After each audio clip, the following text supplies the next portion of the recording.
All right, and I believe we are live. We had a little bit of technical difficulty getting off the ground here, but I think we've got it all sorted out. And Okay. we're here today with Frank Coffman, and we're going to be talking, at least in part, about his two poems and stories and spooky stories, um, which you can get from lulu.com/spotlight/strange sound. And so, hi, Frank. How you doing today? Very good. How's it going, Gary? Doing well, doing well. So you want to just jump in and start talking about your poems first, maybe? Okay. Very proud to have two poems and two stories in your spooky stories collection. Um, the poetry one, let's see, I think both those were previously published. The one that leads off the collection, actually, proud of that also, is a thing called The Forsaken, a little sonnet. Most of the stuff I do is sonnets in one form or another. I do a lot of experimentation with the form, and I pretty much, contrary to what some people do, I pretty much believe that anything that's 14 lines qualifies as a sonnet. So there are some purists who would say that it's only the Italian form, which is of course ancient back to the late 12, early 1300s with Petrarch and Dante and Michelangelo and people like that. Of course, the English sonnet came along later with the 14, 1500s. And some people think those are the only two legitimate forms, but I try to work with variations of both. And I also try to put in what I'd call cross-cultural, uh, different ethnicities, different nations, traditions from other metrics, and try to blend them into the sonnet form or merge them with it. So I primarily, I guess, a sonneteer, although I think only one of these two is a well, they're both sonnets. The second is my experimentation poem with a Spanish form known as the estribillo. So it shows the second one shows an example of my experimenting and work like that. The first one is a fairly traditional sonnet with a kind of an irregular rhyme scheme. But I do other things besides the sonnet form. But that's primarily what I write. I did a 72 poem sonnet sequence in my latest book, Eclipse of the Moon, which actually contains 111 sonnets. Some of the titles within it have sonnet sequences within themselves. But I also, in that same book, have a long narrative that's several pages long and an experiment with an old Sanskrit meter. So I do a lot of experimentation. Did you want me Right. to? Yeah, go ahead. Well, just if you want to give kind of a basic idea of what the two poems are about. Well, the Forsaken, the first poem. Maybe it's easier if since they're short, I could read the Yeah, poems. you can certainly do that. Yeah. Yeah, this is the Forsaken, and I call it Kaufman Sonnet Type One, but that's just because the rhyme scheme is one I think I came up with. uh, there are all sorts of different arrangements of 14 lines. Okay, the Forsaken. I can't believe he's suddenly this cold. We had a love we swore would never pass, and we're to marry in the coming June. Now, when he sees me, he turns so soon and hastens hence from this same moonlight grass that caught our single shadow as we'd hold tightly to one another in this glade, hid in the wood beside the house we shared. And I've come home these many chilly nights and bright spring days, but gone are old delights. Another, fair of face and golden haired, lies with him now. They seem afraid when I come calling. Both seem filled with dread. He has forsaken me, but 1 month dead. So the gist of it obviously is forsaken, but she's a ghost. Right. And can't understand it, but it flowed okay. It's one of my favorites from the I think it's my second book. It's almost got No, it was in my second book. It's also, I think, first published in Dwayne Pacese's Phantasmagorical Promenade, a book he collected in anthology. To me, that one in some ways makes me think a little bit of The Outsider from Lovecraft. Although that person does know she's dead, whereas the one who right, kind of a shock. Right. I think she knows she's dead, but well, yeah, it's kind of a nebulous at the end. He has forsaken me, but 1 month dead. So there's a little bit of realization there, but she can't figure out perhaps why so soon he has found another. It reminded me a lot of, or the inspiration to it is from one of A.E. Housman's poems, where in the first scene, two lovers are walking, and the aspen tree is whispering in its leaves, and perhaps it says in the first meeting with the tree that, next year one of us may be gone, that sort of thing, and the next year one of them is, and the aspen is noting that there's been a replacement already. Wow. I love Hausman's poetry in general, but not a big fan of his philosophy of life. He's a bit cynical for me. Here I am writing horror and weird and supernatural stuff, but I'm not quite as down on the human race and the situation as Hausman was. But I love the way he puts words together, and I've always admired his verses. So then the other poem, why don't you talk about or read that one? Okay. The other one is, this is based on the Spanish form of the Estribillo, which Estribillo, which I think means something like distributed, to distribute estribi. But it's usually translated as refrain lines or with refrains. And what happens in the estribillo is the first two lines are the estribillo, and it becomes the refrain at the end of the poem. And each of the two lines becomes the refrain in the middle two sections, or in each of the middle two sections. So there's a lot of repeats. This one is the Ghosts of Old Sawwin. Most people mispronounce that. It's Irish. It looks like Samhain, but it's pronounced Sawwin or Sawwin in the Celtic languages. But it's a poem about Halloween. Grim ghosts, they still come out to haunt the night, those souls once sacrificed on Old Sawwin. Now Halloween, most think it fun, but paler far the fright than that of those who saw no next day sun. Grim ghosts, they still come out to haunt the night. Those chosen mystically to meet the blade on this night may be seen in blackness of umbrageous shade, those souls once sacrificed on Old Sawwin. Beware them, for they hate those who delight in life, in breath, in joys that once they had. Grim ghosts, they still come out to haunt the night, those souls once sacrificed on Old Sawwin.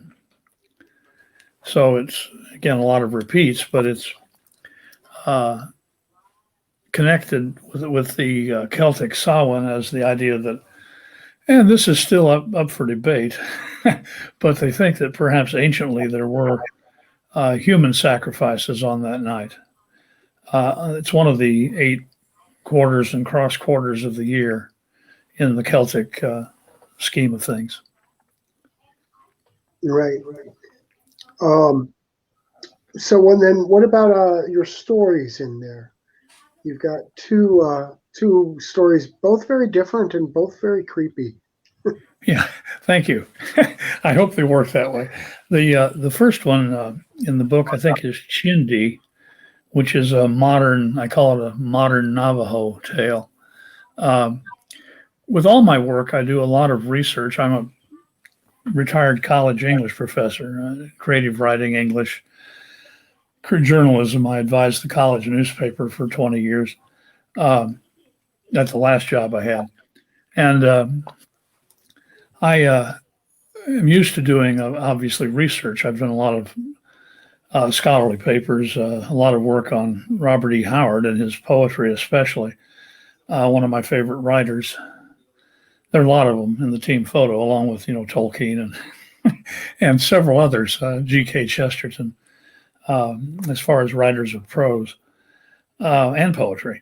But as with all the stuff that I do, where I'm not really on top of it myself, I'm certainly not a scholar of Native American or Navajo lore or traditions, but one can become a sort of pseudo scholar, I guess, by reading up on the subject.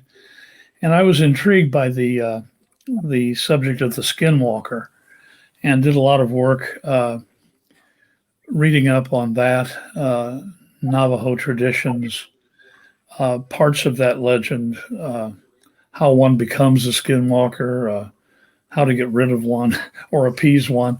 Uh, and I set the story near what's called Window Rock in English. I forget, I'd have to look up the Navajo word, but I use it in the story.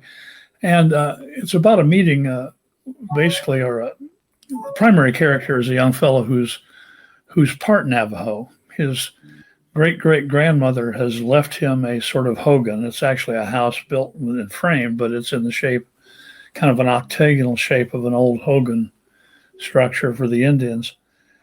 And the Native American legends that figure into this, if a person dies in their own home, uh, there's a problem.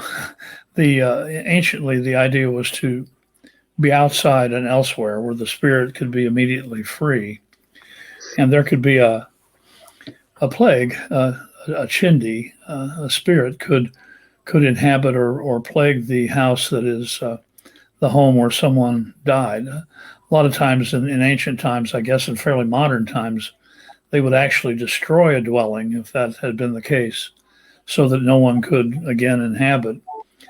So that's the setting. He inherits this house, and he gets to the reservation, and or near the reservation, and the local fellow who had contacted him, telling him of the inheritance, the local Native American tribal sheriff of the area, are both telling him, it's probably not a good idea to be here or to come here, or to stay here. Certainly, they've had to guard the house after the death of his great great grandmother, who he's met only once, and couldn't understand. I guess he's the sole living relative or descendant, but he inherits it just at the right time for him because he's lost a job, and he doesn't look too much Native American. High cheekbones, yes, but his mother was blonde, so he's got kind of auburn hair. He's kind of a mix of her completely European, even Nordic, Caucasian line,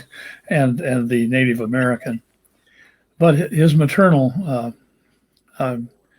great great or paternal great great grandmother, Horace Logan, the character's name, has left him this place. So he gets in and starts fixing it up, and goes into town one day for materials, and some of the people who are members of the tribe, younger fellows, give him some grief, and he's urged, as the sheriff told him he would be, to get the heck out of here.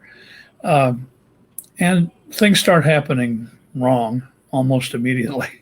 The One of the early days he's there, he's awakened one morning by a knock on the door, and here's this ancient, I mean really old Native American fellow who's come to not only warn him but to befriend him and talk about how there's trouble coming down the pike.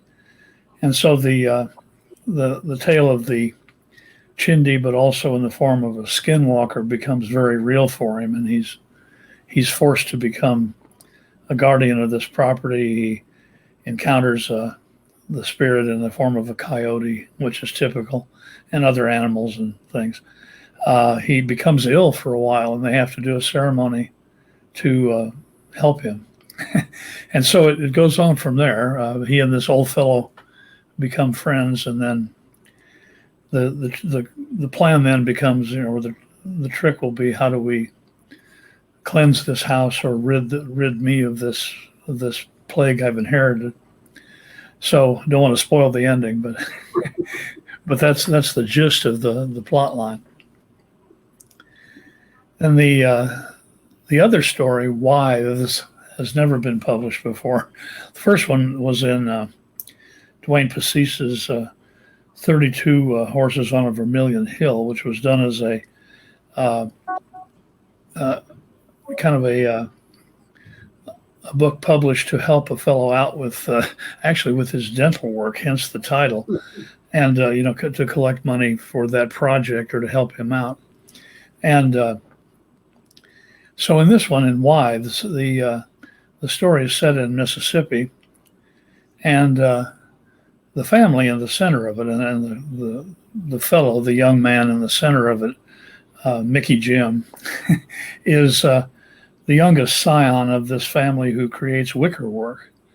They're famous for their creations in wicker, and the idea of furniture, wall hangings, pretty much anything wicker. They're one of the big names. But this fellow, who's young but fairly immense in size, he's only in his late teens, but he's like 6'6" and 300 solid. He's also, though, not the sharpest tool in the box, and he gets a lot of grief from his relatives, who think through his whole life he's been chided as slow and a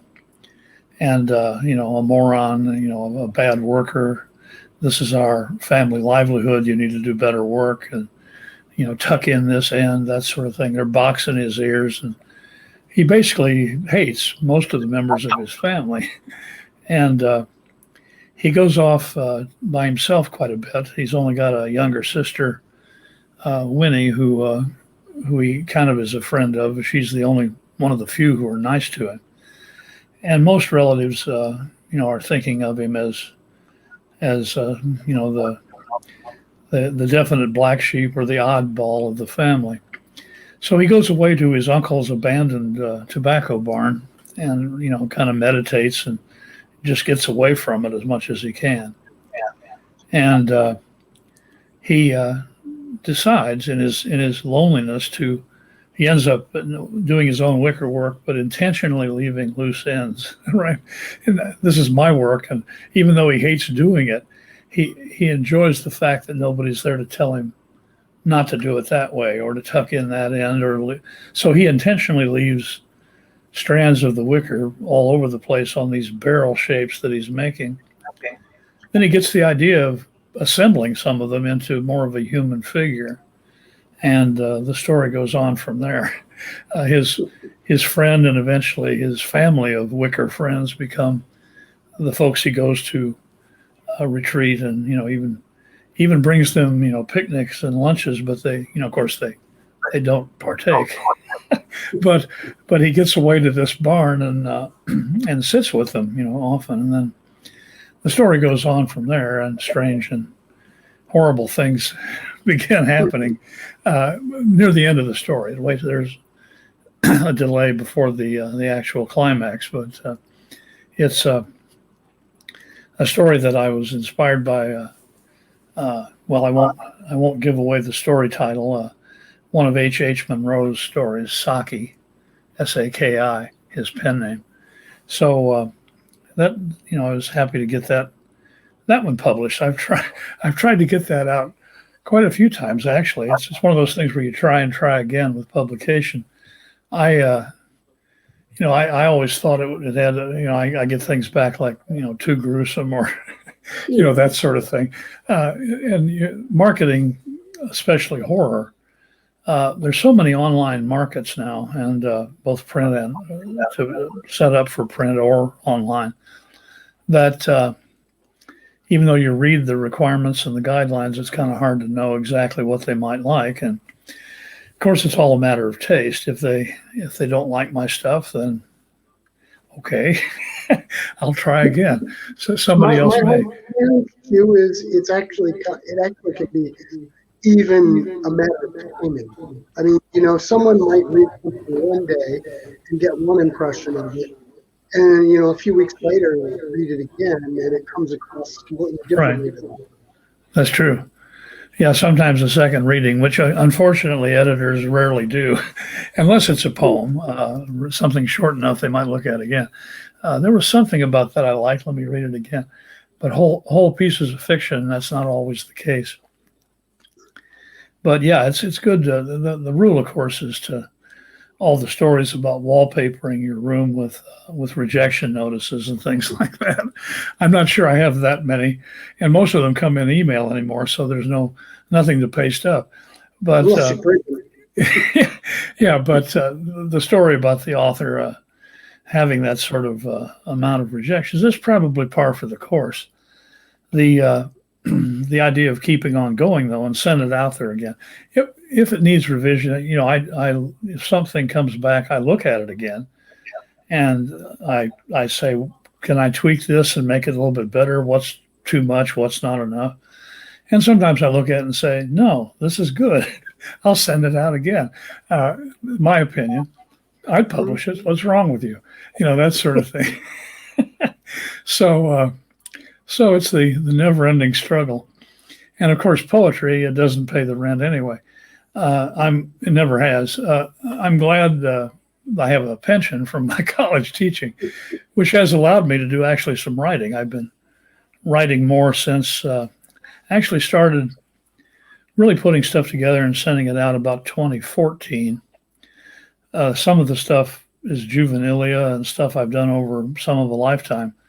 But the creative stuff mostly has been, I guess you'd say, the last 7 or 8 years, and especially since I retired in 2018, putting a whole bunch of stuff together since then. So, what was it? There was a famous poet, I can't remember who it was, who once said something about the hardest part about being a poet is what to do with the other 23 and a half hours of a day. Well, poems do, it varies from one person to another. I'm sure there are some of my colleagues out there who agonize over a thing and come back again or wait a year and come back to it. My experience has been once it starts coming, it comes. And usually an hour and a half, I've got something hammered out that's been roughed. And then, I'm not sure. I've obviously taught poetry and language for so many years that I guess over that time I hope become better with words gradually and increasingly. I think there's no idea about stopping learning on that sort of angle. I keep on learning, and I try to look at it like the research on the Navajo Chindi story. I try to research, especially the last couple of years, exotic forms. Like I just did a Japanese haiku sonnet, or I call it a Japanese sonnet. I figured out that 3 haiku and a tanka, 3, 3, 3, and 5, add up to 14. So I've done one of those. I've actually already had it accepted. It's not coming out till early 23, but and I'm sure it might get me $5 or something like that. But with poetry, again, for some, I think most anybody who's read or seen some of my stuff or the stuff I just read can figure out that I'm a traditional verse poet. I like rhyme and meter. I do not do very much free verse at all, what would be called free verse. I do some stuff in William Carlos Williams' invented form called the Triverson, a 3-verse sentence. it clauses 1, 2, 3, and that became a short little poem. I do it in usually multiples of that stanza. I don't write much that would be called actual free verse in the sense of very irregular line lengths or anything like that. So the sonnet identifies me that way too. But rhyme and meter have, I don't know, always come fairly naturally to me. I can sit down and my opinion of verse, and especially meter and rhyme, is that contrary to what the free verse people say, that some of the strident verses did, it's old stuff, no more poetry and rhyme and meter. I find it's an inspirational thing, that striving to fit a pattern or find rhymes, I actually stumble upon what I want to say. I probably have a general theme in mind or a topic, and I write down usually actually a word list of potential rhyme sounds. Halloween, what goes with that? Spook, ghost, pumpkin, Halloween, witch, the idea of jack-o'-lantern. I have a word list, and then try to sort of see what would fit into a line that ended with one of those words, and then kind of let it flow from there. And I do weird things that the free versers would be aghast at, like once in a while check a rhyming dictionary, just because I'm not sure that everything in my noggin is a complete vocabulary of every rhyme sound. But I do use, first of all, here's a word, what just in my mind rhymes with that, and I go through the alphabet. What word starts with A that rhymes with that? Nothing. How about B? Okay, there's one. C, F, whatever letters fit. And then I go to 2 syllables. They sometimes just pop up anyway. And I end up with a list of words. And those oftentimes prompt a creative idea. The same thing true with trying to fit a meter or a pattern.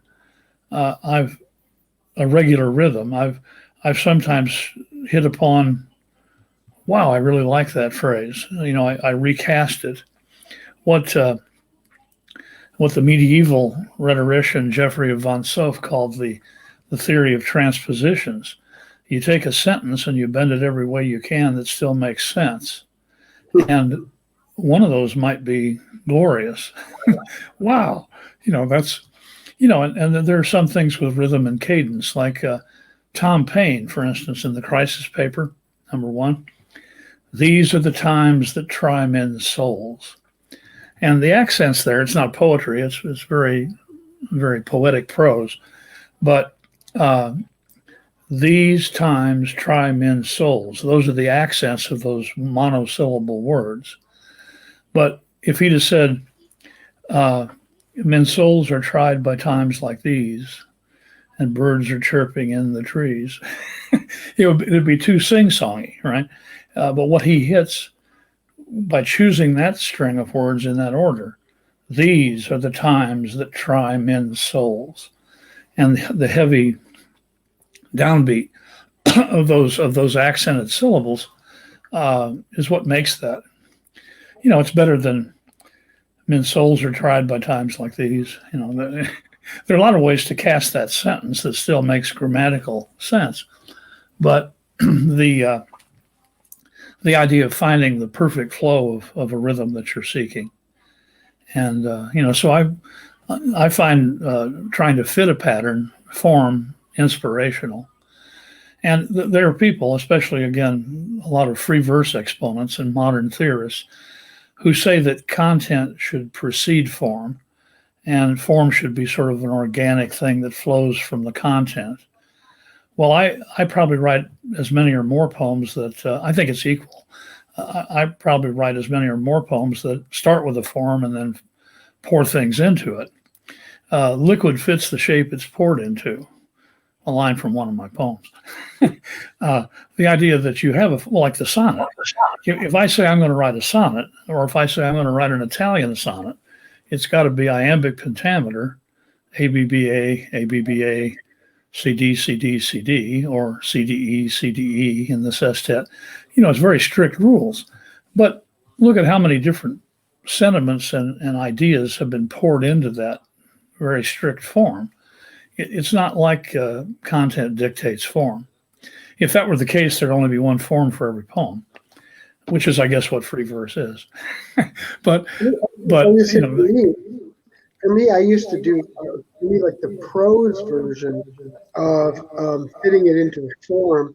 I used to write for a lot of content farms, and a lot of them had very specific layouts for how the articles had to be. How many sentences for each paragraph, how many paragraphs, and a lot of it was literally just putting the words into the form, You do your research and just put them in to fit the form that they have. Exactly. The idea that in the sense of prose, there, of course, you have to come up with much more of a concept, and there's a kernel story there. There's that line that you think usually I come up with, not so much, sometimes a character, but sometimes more of a plot idea, or like in that Shindy story, for instance. I knew I wanted to do something about a skinwalker, but the characters and the setting came later.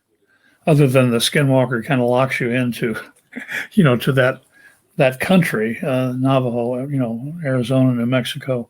It kind of locks you into a setting, unless, which I guess it doesn't really, because somebody could be innovative and have a skinwalker appearing in New York City.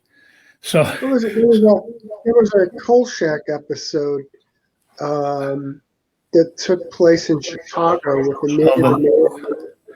Yeah, he actually kind of was a skinwalker, I think, because he could turn into the Night Stalker. Yeah, that was one of my favorite series. Still is. I rewatch some of that once in a while. They tried a second version of it, which wasn't too bad. I think it only went through 5 or 6 episodes, but that was one of the great classic, and one of the early things happening on TV that had to do with science fiction or horror. Twin Peaks and stuff like that, and Dark. What was it? Dark Shadows. Dark Shadows. Yeah. It's been done. When I was a kid in grade school, I would hurry home from school to watch Dark Shadows. Yeah. Yeah, it was one of my favorites too. So with prose writing, I do have 2 books coming out in 22. One in the early part of the year, very early, probably January, February, is my collection of 7 occult detective stories. So I've my character, Dr. Anaxagoras Venn, Venn. He's the cousin of the diagram guy. But he goes by Nax instead of Anaxagoras. But he has 2 sidekicks, a clairvoyant Jesuit priest and a young Welsh girl who they save in the first episode, and she's an empath, but also becomes the 3rd member of this trio. So I've done 7 stories that way, and got a little collection, 3 Against the Dark, coming out early 22, and a collection of my weird fiction, which will include Chindi and Wythes also in later 22 and before the midpoint of the year probably, which will be a collection, I think, I've got 11 stories in that one that are weird, horror, supernatural. So back to prose in 22. I'm working on a 4th poetry book collection for maybe 23, but that's only gathering poems right now. But I think I'll do the prose next year and save my 4th. If my 3 volumes that are out now don't stand on their own, I guess for at least another year, I guess I'll I'll give it a little bit of a rest from published book-length poetry. I've got lots of individual poems that are already accepted and will be in various publications. So I'm still doing poetry, but I'm not going to have the other book out until 23. And you also have a publishing project. You want to talk about that? Yes, thank you. I'd be happy to. But way back in 2001, I was briefly the editor of what is the official journal of Robert E. Howard Studies, a thing called The Dark Man, which publishes in a used to be chapbook, now it's sort of a perfect bound semi-annual magazine, I think. But issues 5 and 6 I edited, and I used my Mind's Eye Publications imprint to put out those two chapbook type journals. I used the same imprint when I did in 2006 my scholarly work on Robert E. Howard's poetry, Robert E. Howard Selected Poems, still available. Plug. And I did a little collection of a dozen poems called Coffman Street in the same year, which is poems in tribute to Robert E. Howard. The title comes not so much from my name, but the street that runs alongside the Robert E. Howard House in Cross Plains, Texas, used to be called Coffman Street, named after their first postmaster, who, after some research, turns out to be my ninth cousin. Oh, wow. We are related, same spelling, Coffman. And so I have a connection to Howard that way. But they call it Mesquite Street, I think now. I'm trying to get them to add the sign Coffman Street back, at least underneath the other one. But the poem title comes more from that dirt road, now still kind of not barely paved, that runs beside the west side of Howard's house in Cross Plains, Texas. About 1,000 people, a little tiny community. Then did those two books in 2006. And then since then, I published under that same imprint 3 of my anthology collections. I'm the creator and moderator of the Weird Poets Society Facebook group. You have to be a published poet in the speculative genres to get into it. And each year, the last 3, we've done an anthology. I have poets submit, what 2 poems would you like to have out there? It's okay if they've been previously published, come on ahead and send them in. So we've done three collections of speculations, as I call it, as the title of the thing is. And then the last couple have been my first 2 collections, the Coven's Horn Book and Other Poems, and Black Flames and Gleaming Shadows, were published by Bold Venture Press. My third collection is in that imprint of mine, Eclipse of the Moon, that just came out early this year. Also early this year, a thing I did with Massachusetts poet and my good friend Stephen Withrow, a thing called The Exorcised Lyric. So both of those are 2021, and both have actually been recommended, knock on wood, at least the recommended list for consideration for nomination for the Stoker Award from the Horror Writers Association, which narrows down to a field of 5. So there's a long way to go before that rarefied atmosphere of getting into that mix.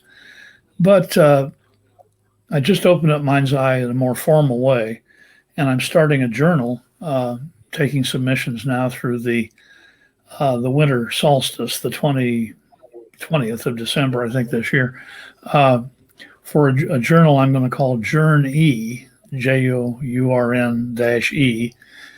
the Journal of Imaginative Literature. And it will cover the genres of adventure, detection and mystery, fantasy, horror and the supernatural, and science fiction.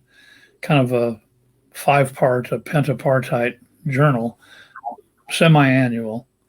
And I'm collecting stuff now. It'll be poetry, fiction, reviews, critical essays, things like that. And it'll have 5 chunks to it, each of those genres covered.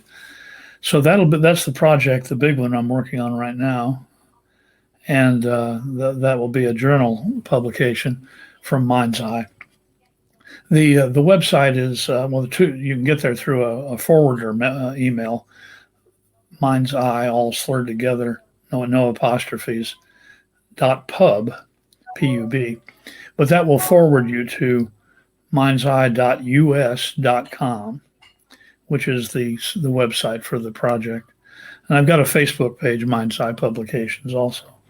So I'm working on that. We're going to be accepting chapbooks and full-length books, and I've got a project in mind that I'm going to post tomorrow. So news tomorrow on that project. So it'll be on my But thanks for asking. Yeah, I'm enthused about getting this thing off and running. Yeah, I'm glad to see you getting that. It sounds like a really cool project. And I'm very much, I like to see my friends get into different things and make them work. I like that. It's good. Yeah. Yeah, I've enjoyed your series of interviews. You've been doing a lot of work with the folks who are in this Spooky Stories book. Proud to be a part of it. And I'm going to be interviewing you too for Horrifying Holidays, which, by the way, your poem is the very first thing in that one too. Oh, super! Yeah, I've got a little poem in the Christmas book too, don't I? Yeah, that comes out tomorrow. I might as well give it a quick plug anyway. But this is the cover for that, but it doesn't come out until tomorrow. I like that. At the moment, but that's going to be a fun one.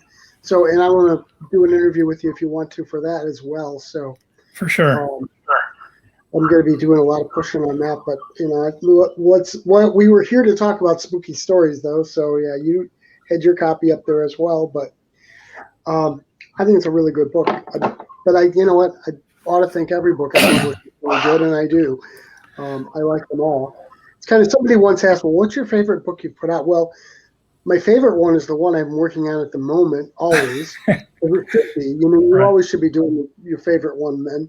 But as far as the ones that are out there, how do you pick one? They're all different. It's like, which is your favorite child, Because they're literally like children. Right. Exactly. It's like, I have ones of my stories and my poems that I like better than others, or I think this one really succeeded, or this one I hope will continue to be looked at. They can't, like any collection that one does. I haven't seen the author or poet yet where it's all gold, but hopefully there's much gold therein. The idea that you can find veins of, that not every poem or not every story will appeal to everyone, but the folks who last. I was glad to see your classics that you put into your spooky stories, and the ones forthcoming in the Christmas volume. Yes. The Christmas one, actually, there was room, and I thought, you know what? What's the most famous classic Christmas ghost story? Christmas Carol. So I fit it in there. Yeah. So that's actually going to be in there, which I like doing those. I think it's sort of, it's just nice to have modern stuff with the old classics. Right. Yeah, this Journey project, I plan to have in each of the 5 sections at least one piece of classic work, a poem, a short story, an essay, that sort of thing. Well, and the funny thing about that is, all this stuff's out there in the public domain, but a lot of times people know of the pieces, but have they ever actually read them? A lot of people never read these things. It's like you see movies of A Christmas Carol, but how many people have actually read it? Right. That stuff is sort of lost, and it shouldn't be out there. So I think if you put it in a collection like that has modern stuff and you draw people in, they might read those old classics too, whereas they wouldn't otherwise. Right. A lot of folks think, I'm sure you hit a good one there with The Christmas Carol. A lot of folks think of it only as a movie, or one of many movies that have been done on it. The idea of all the way back to Alistair Sim and going forward through, who was it, Finney and some other a lot of other people have redone it. Chevy Chase, was it? No, Bill Murray. Bill Murray did it. Yeah. Yeah. Yeah. And you know what I found? I had never, you know what? I had honestly never actually read the book. I'd seen several versions of the play and I'd seen a lot of the movies, but I'd never read the story. And I found reading it, some of it's pretty chilling, I thought. Like the scene where Scrooge is at his grave with the ghost of future Christmas. I thought that was chilling when he's like, well, is that my grave? And he just points to the grave and then points to him. And it's like, oh, that's pretty creepy. Yeah. Yeah. The same thing with other modern classics like The Exorcist. If somebody hasn't read Blatty's book, Oh, yeah. you know, that's chilling in itself. When I got to the part there where I found out she was speaking English backwards, I went, okay, this is frightening. So much better than the movie. Yeah, it works in the movie too. That's got to be one of the. Yeah. Yeah, I would say I actually climbed those stairs once. In Washington. Yeah, the University of Georgetown campus. Yeah. And they're very steep. I think I could go down them, but I wouldn't like to climb up them. Yeah, I don't know about climbing up them I now. probably need to take a breather. That was like 25, 30 years ago. So, yeah, I don't think I'd want to do it now. I've only been to the university at Georgetown one time, but I didn't get to the area where those houses and those steps are.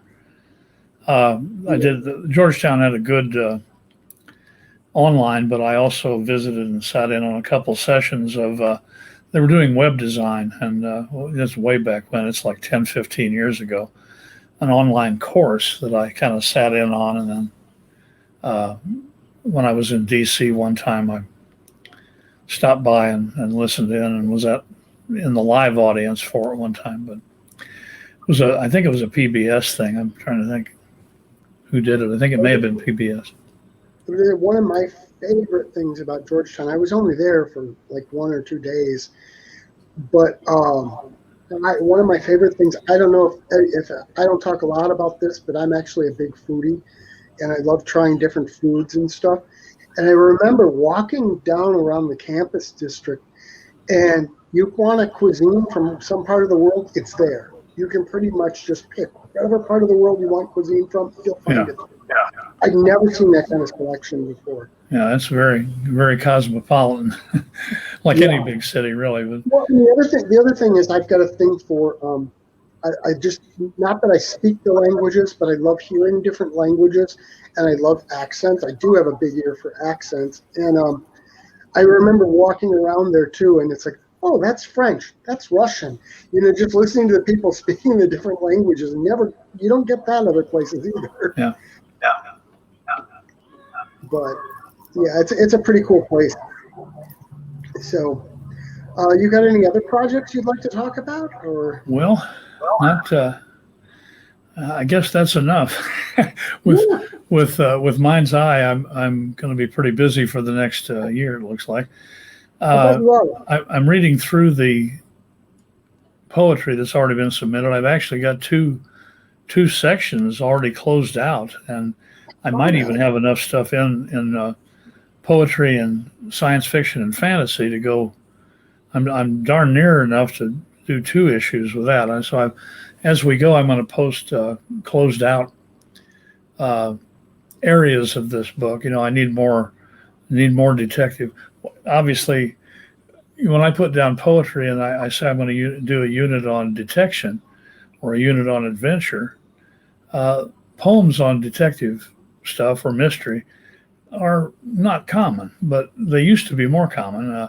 Vincent Sterrett's excellent poem 221B, you know, a classic, is, you know, it captures the Sherlock Holmes stuff in a sonnet.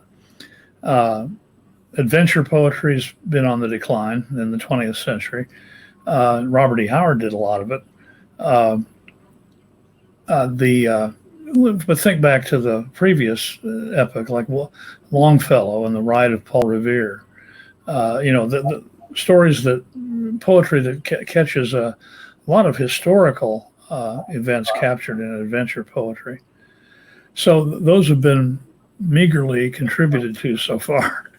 I'm, and if I, as I say in the stuff about this pending upcoming journal, if I don't have submissions in any given slot, like poetry, fiction, review, or critical essay, I'll either publish a classic in that area, or just leave it blank for that issue, and hope that more comes in as.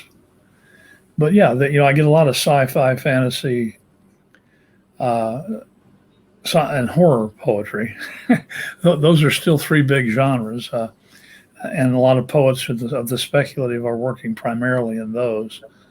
But adventure and detection are neglected. So, and I'm really looking too, especially for people who've done critical essays, or even if it's an old college paper on some author, like you did a paper on H.P. Lovecraft back in your senior year, or your graduate work in college, or here's something on Dune and Frank Herbert from what I did 20 years ago. Things like that, could be replated. I'm looking primarily for new stuff, but somebody who would tweak an essay like that and make it, revise it to say here it is, and maybe it's never been published. It's been like an old paper they've got sitting in their, English 346 folder in a file cabinet. So I'm looking for that sort of stuff, and reviews of books, cinema that's relevant. That would be fun. So I'm hoping that thing fills out, and I'm definitely going to get something published. It's coming out in the vernal equinox is the plan, March 21st, I think, of 2022. And then the other one will be at the autumnal equinox in September. Those are the publication dates I'm shooting for. Nice. I love how you're doing the solstice and equinox. Right, I'm doing the equinoxes and solstices with the due dates and the publication dates. That's good. I like that. So I think that kind of draws us to an end. Yeah. But thanks for being on here with this, and I've enjoyed it. And we'll publish this. This will probably go up at Spooky Ventures in a couple weeks too, as a spooky feature. Okay. But, it'll also be on the Facebook page for Tales of Wonder and Dread from now on. So. Good. And as I said, we'll get you back on for Horrifying Holidays too in a few weeks here. Sounds good. All right. Take care, Frank. Thanks. Take care. Enjoy it, Gary. Bye-bye. Spooky Ventures is the home for spooky content and spooky merchandise on the web. Check it out today at spookyventures.com. And remember, always keep it spooky.